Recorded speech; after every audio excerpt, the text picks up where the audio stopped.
Netflix and Google, Alphabet. Then the fickle fashion of finance favored the Magnificent Seven, with Netflix replaced by Nvidia, and Tesla and Microsoft added to the list. The latter restored to fortune after missing out on the Apple-led shift to mobile computing in the first decade of the new century. Microsoft is actually the longest established of these titans of the modern economy. Famously founded in 1975 by Harvard dropouts Paul Allen and Bill Gates. 4 of these companies began trading only in the 21st century. None of the FANGs is a manufacturer.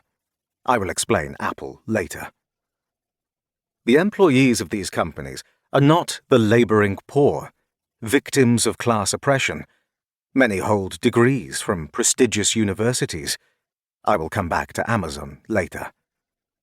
The workers are the means of production. In 2023, investors believed that the Magnificent Seven represented the future of business. They clamored to buy their stock, as they had once clamored to buy US Steel, General Motors, and IBM.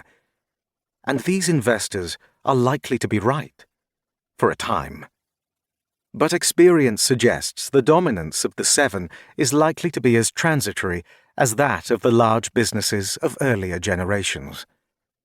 As I write this, negotiations are proceeding for the rump of US Steel to be bought by Nippon Steel of Japan, and Andrew Carnegie and the Gilded Age have become a footnote to history. Thus the mighty fall, or just slowly fade away. A central thesis of this book is that business has evolved, but that the language that is widely used to describe business has not. The world economy is not controlled by a few multinational corporations. Such corporations have mostly failed even to control their own industries for long. In the 19th and 20th centuries, capital was required to build, first, textile mills and ironworks, then railways and steel mills, and subsequently automobile assembly lines and petrochemical plants. These means of production were industry-specific.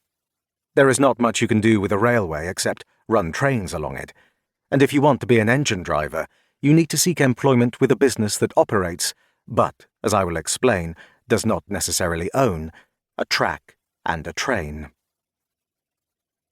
The leading companies of the 21st century have little need of such equipment. The relatively modest amounts of capital they raise are used to cover the operating losses of a startup business. The physical assets required by 21st century corporations are mostly fungible.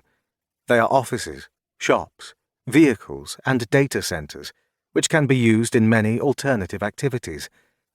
These means of production need not be owned by the business that uses them, and now, mostly, they are not.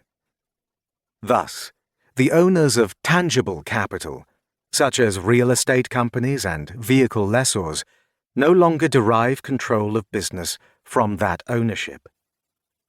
Labor is no longer subjected to the whims of capitalist owners of the means of production.